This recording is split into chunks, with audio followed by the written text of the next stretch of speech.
Wel, croeso ato ni, ac erbyn hyn, dych chi'n deall bod ni wedi cyhoeddi manifesto ar gyfer etholiadau'r Senedd. Mae hynny'n cynnwys gofynion ar gyfer y sector gofal ac iechyd. A dwi'n gwybod bod ni gyd yn deall bod na ddisgwyliadau ar cyrff iechyd a gofal i ddarparu gwasanaethau yn y Gymraeg, ond does na'm gofynion iddyn nhw wneud hynny, a beth sy'n amlwg erbyn hyn byddai hynny yn iechyd meddwl, neu efo gwasanaethau dementia, dyn ni'n gwybod bod na wir angen gwasanaethau yn y Gymraeg. Mae hyn yn broblem rhyngwladol i ddweud y gwir, a felly dyn ni wedi recordio sesiwn efo Comisiyynwyr Iaith Ontario a Brunswick Newydd, neu New Brunswick yng Nghanada, sydd yn ceisio gweld be maen nhw wedi ddysgu dros y blynyddoedd o ran gwasanaethau iechyd a gofal, a sut maen nhw wedi gweld cynnydd o fewn y gwasanaethau hynny os o gwbl. Bonjour Kelly et Shirley, merci pour votre participation. I'd like to welcome Kelly Burke from Ontario and Shirley McLean from New Brunswick, who hopefully will give us an insight into language rights within the Canadian health and social care system. And I'd just like, Kelly, first of all, for you to explain the situation currently in Ontario with regard to language rights, and whether, as a French speaker in Ontario currently, you would be able to insist or even rely on the fact that some care would be provided for you within your language of choice. Alors, bonjour Aled, un grand plaisir d'être ici et de participer ce matin. Great pleasure to be with you this morning and to participate in this dialogue. As the French Language Services Commissioner in Ontario, my role is to ensure that services are provided in French to the French-speaking population. As it pertains to healthcare, the government generally has obligation, the provincial government generally has obligation to provide healthcare services in French, primarily communication services, and that rendered much easier through our electronic means. And for the most part, ministries responsible for healthcare and long-term care do in fact provide services in French through that medium. So the French-speaking population clearly accessing that information readily through the electronic means.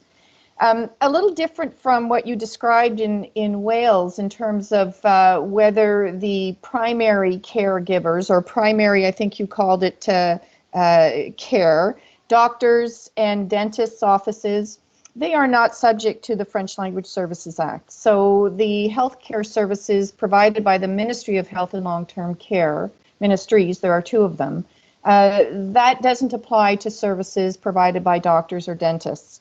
Although dentists and doctors do provide services in French, it's not provided on a mandatory basis pursuant to the French Language Services Act.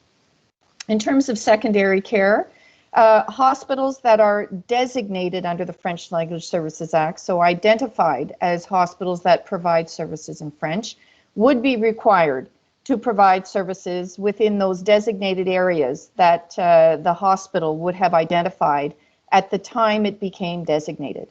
So there's francophones who would go to those hospitals to ask for and perhaps even actively offered services in French from those hospitals.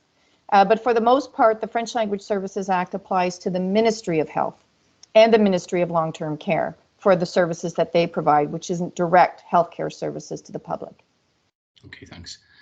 And Shirley, is the situation similar in New Brunswick? I'm sure, people in Wales would be unaware really of the linguistic differences between provinces in Canada. But are your rights within your health and care services dependent on the same legislation? We're somewhat different. Puis, pour commencer, ça me fait plaisir de participer aujourd'hui. Merci beaucoup pour l'invitation. We're similar yet dissimilar to Ontario, as you may or may not know, or the people that will be listening to this potentially may or may not know. New Brunswick, the province of New Brunswick in Canada, is the only officially bilingual province in the country.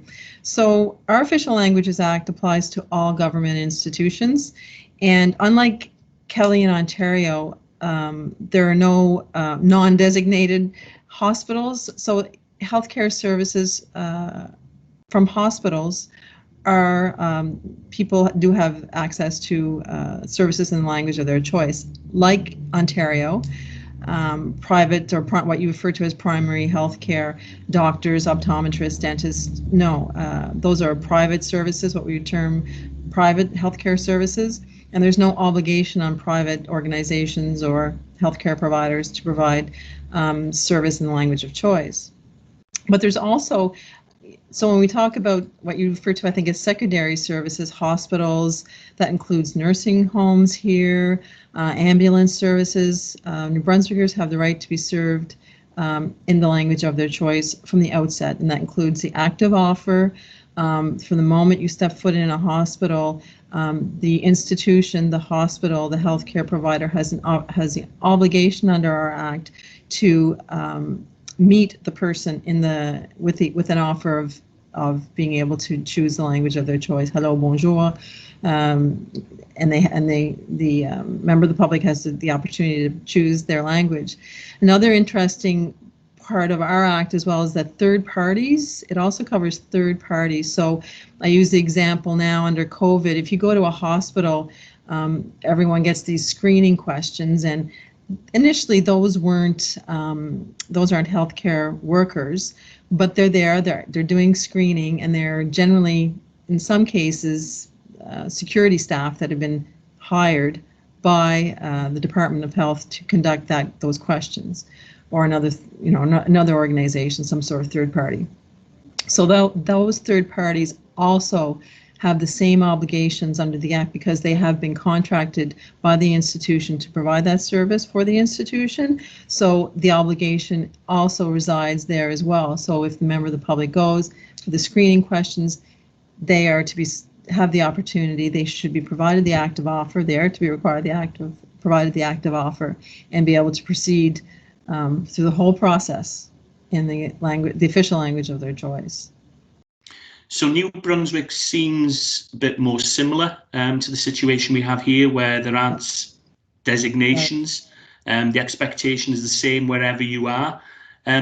Would you say then that the active offer has taken root? Because although we have talk of the active offer here, perhaps the reality is somewhat different currently here? The active offer has taken root, yes, but it's problematic. It has taken root because and I've only been doing this for a year, but personally, I've lived in New Brunswick for over 30 years, and I've seen it because I've had healthcare issues myself. I'm a cancer survivor, so it's problematic. It has taken root because the institution clearly recognizes, when we receive complaints, clearly recognize that they have the obligation to do so. But we do continue to receive complaints about it. But to my view, it clearly has taken root. The institutions continue to have problems making the active offer, and once the active offer is given, obviously there has to be continuity of care in the language of choice of the individual, and sometimes that's problematic in the process as well. But certainly the institution is aware of the obligation. Whether A, they have the staff, the bilingual staff, to be able to provide it is an issue, and B, unfortunately, what I'm seeing and have seen even as a member of the province of New Brunswick or a member of the public is that sometimes there's an organizational culture and certain institutions that there's a failure for that to take root. Why that is, I don't know. But certainly as an obligation, it's recognized, understood, and the institution certainly is aware of it and are willing to work with us to make sure that it works. And Kelly, turning to Ontario, it's almost as if you make an active choice as a patient yourself, that if you want a French language service, that you actually go to a designated hospital, for example. So how real is the offer within those institutions? Is it pretty assured? And just so that we understand, because the system here is very different, if I was a French speaker, for example, in an area where there were no designated facilities, would it be the case then that I would have to obtain services in a different area, or do I just have to accept the reality of the situation in which I live? Well, in many ways, you would be accepting the reality of the situation in the area in which you live. Not only are institutions designated pursuant to the French Language Services Act, but regions in the province of Ontario are also designated. So it's not every region in the province that is designated and would recognize the need to provide services in French in areas that are not designated. You know, our key jurisdiction, I would say, in the province where the French language is very prevalent and where there are hospitals that are designated, one in particular in Ottawa, the nation's capital, there is an active offer of service. There is a recognition that the French language has to be provided either upon request or active offer. I think in principle, active offer is very much present in the organizations that are designated. But I with Shirley recognize that in many institutions it wouldn't be actively offered, but rather upon request. Okay. In Ottawa, I think active offer is much more prevalent than it would be elsewhere.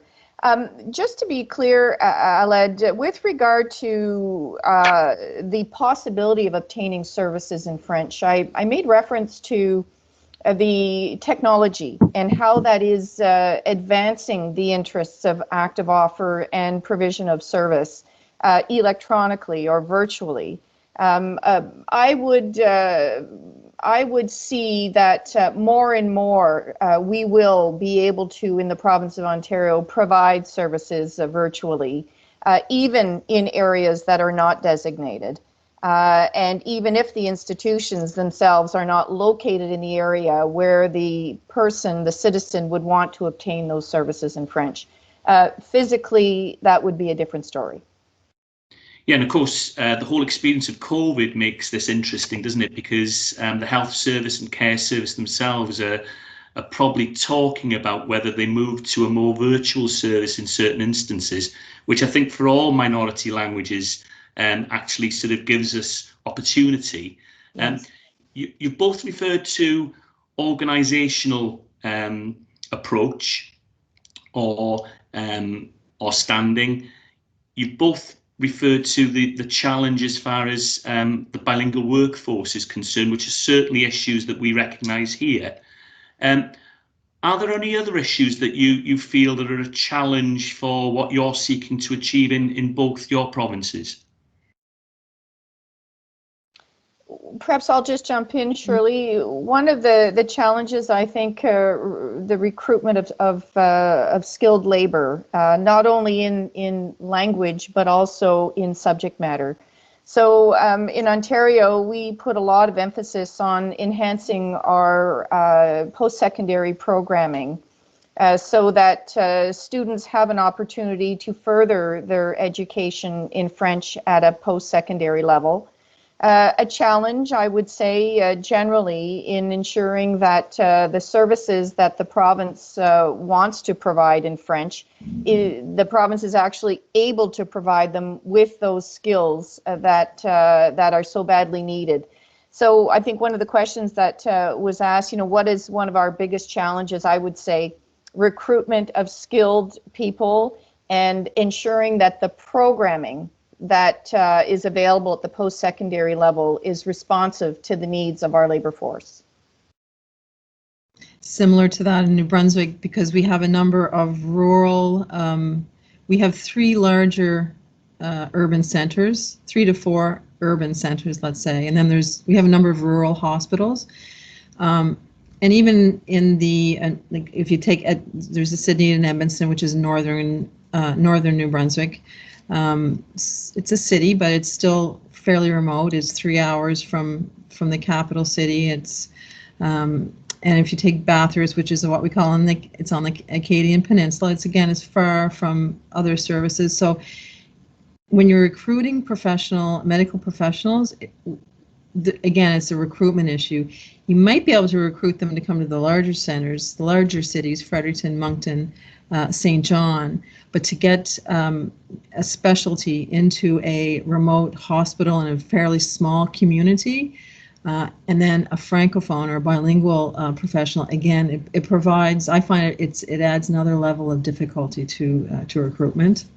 I don't know if it's probably the same in Ontario as well, Northern Very Ontario, much. those types of places, yeah. Very much so, yes. Yeah.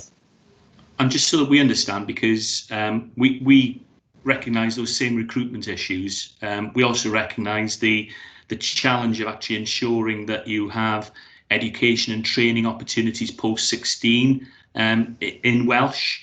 But our recruitment currently and the responsibility as far as workforce planning is concerned, although the expectation is raised at national level, the responsibility is at area health board level. Is that the same for yourselves? So would you see differences? Surely you were talking about sort of, the challenges within rural communities, or is that done at state or province level as far as you're concerned? The province is responsible overall for it, but has regional coordination for that in terms of recruitment, and some are frankly more successful than others. And for example, in the capital city, it seems that our recruitment process is a little bit less successful than for physicians, for example. For whatever reason why that is, I'm not sure. But so overall, it's the province that is responsible for it, but they hire these recruiters who, they're not, I don't know how much support they have, probably not a whole lot. They don't have a whole lot. So they're as successful as they can be. So there's not a lot of support there, really. In Ontario, there is that, say, service delivery at the local level that permeates the Ontario system, in that the Ministry of Health province-wide has overall jurisdiction on healthcare in the province. Not direct healthcare to patients, though. But all of the areas, different areas of the province have local health units.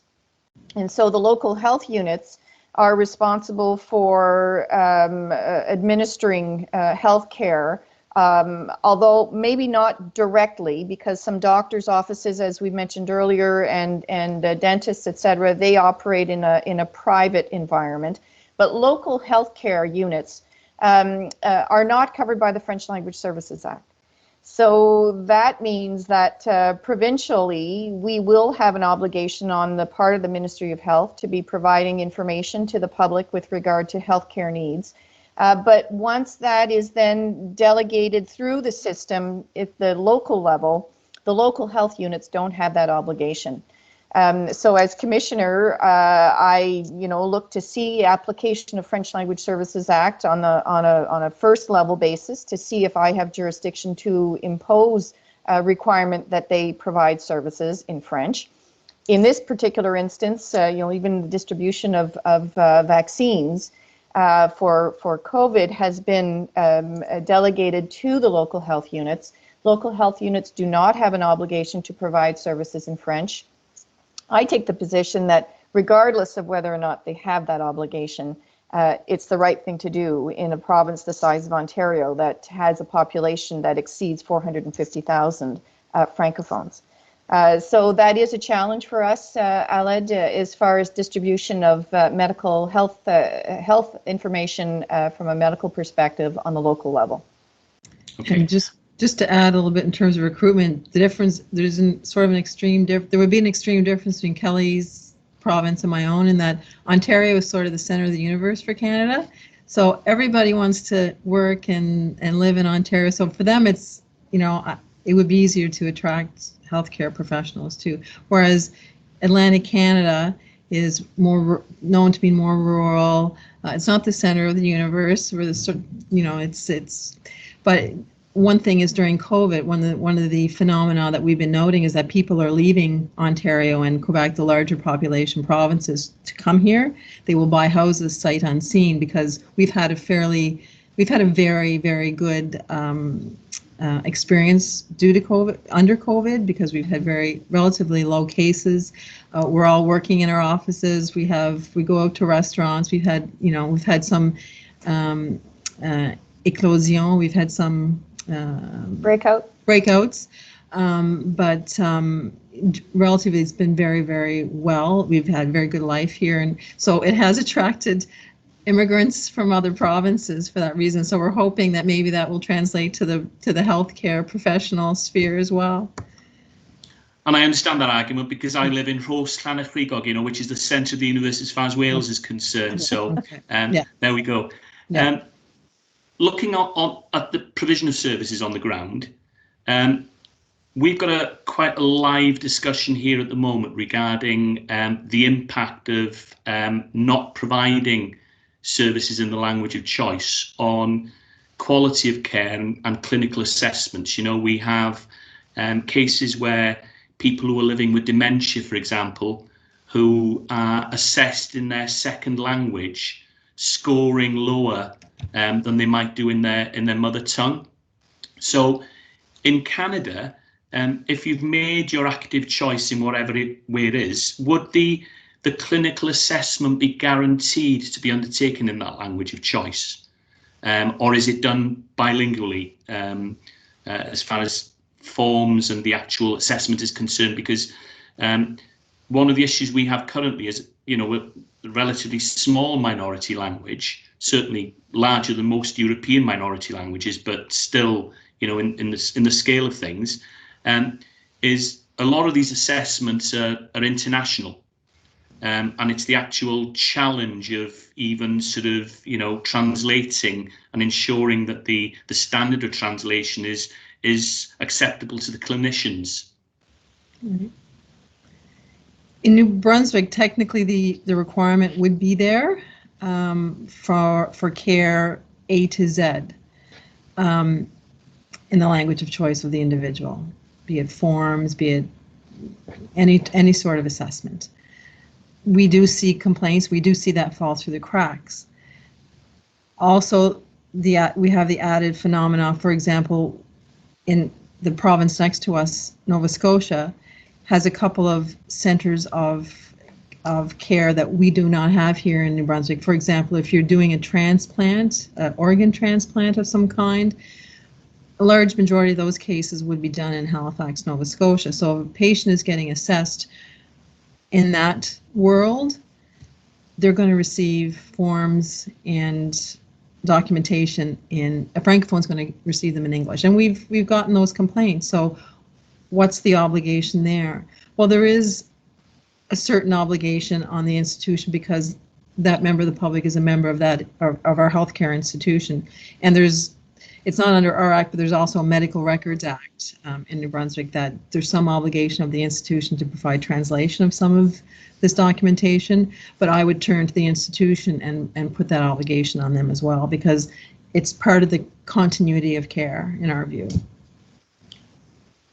Kelly? In Ontario, it would be more on a case-by-case basis. Clearly, the Ministry of Health has the obligation to make forms available in both languages, if in fact it is the Ministry of Health that's issuing these kinds of documents for the general public to fill out.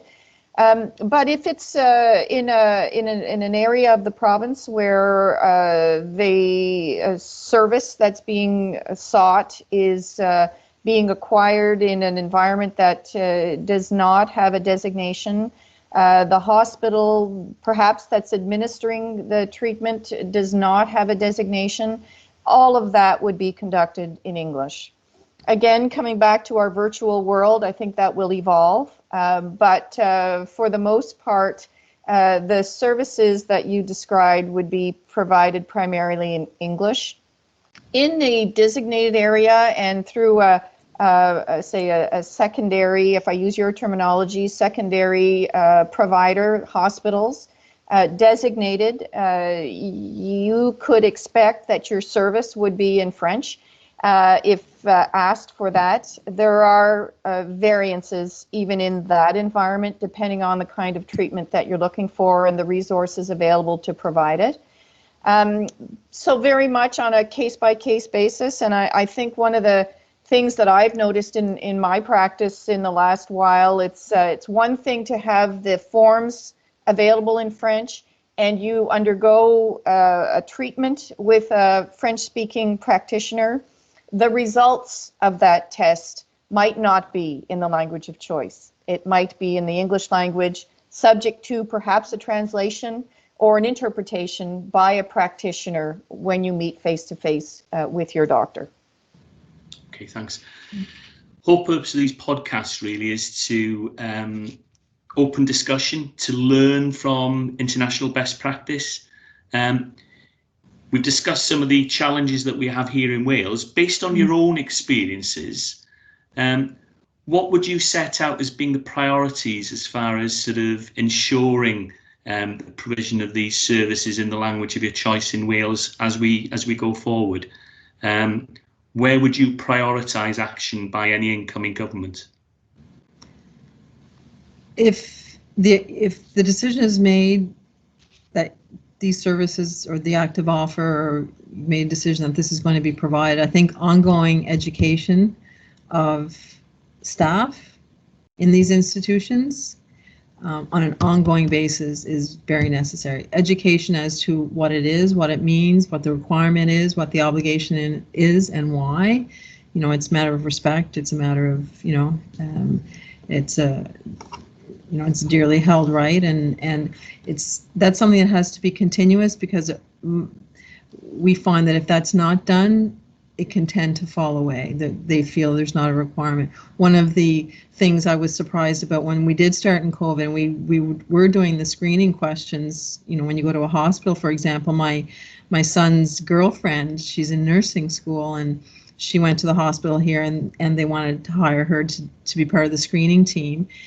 This was at, the opening days of COVID, and she went and she did her training. They didn't even talk about the active offer. Right. She happened to be her son, her boyfriend had to be the son of the Commissioner of Official Languages. Well, I was able to tell them that. I met with the CEO and I said, look, and they freely admitted that fell through the cracks, and they've repaired that. But it's not just a one-time thing, it has to continue, because people have to be constantly reminded. Like, we're in Fredericton, the capital city, which tends to be an Anglophone city. It's an Anglophone city, and I find the hospital here, you have to continually remind Horizon, our healthcare provider, that this training has to continue, and the reminders, and that has to be in place. Yeah, I'll just leap with Shirley on that front. Absolutely, the ongoing education is critical to ensure that people know where their obligations lie with regard to delivering services in French, particularly in our designated institutions.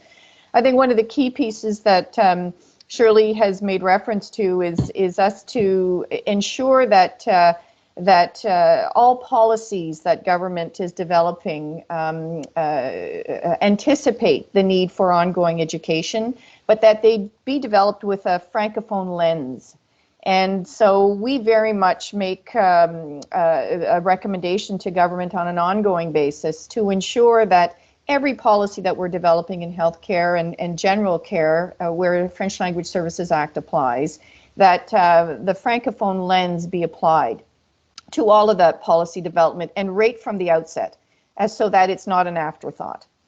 Another piece that I highlighted in my annual report is the whole notion of planning for French language services, and that comes back to the Francophone lens, but it also comes back to an obligation on the part of the higher echelons of government to plan for these services, human resources to support them, and the overall quality of services that has to be at the root of what it is we're trying to achieve. It's one thing to have services available, it's another thing to have quality services available. So we very much put quite a bit of emphasis on quality.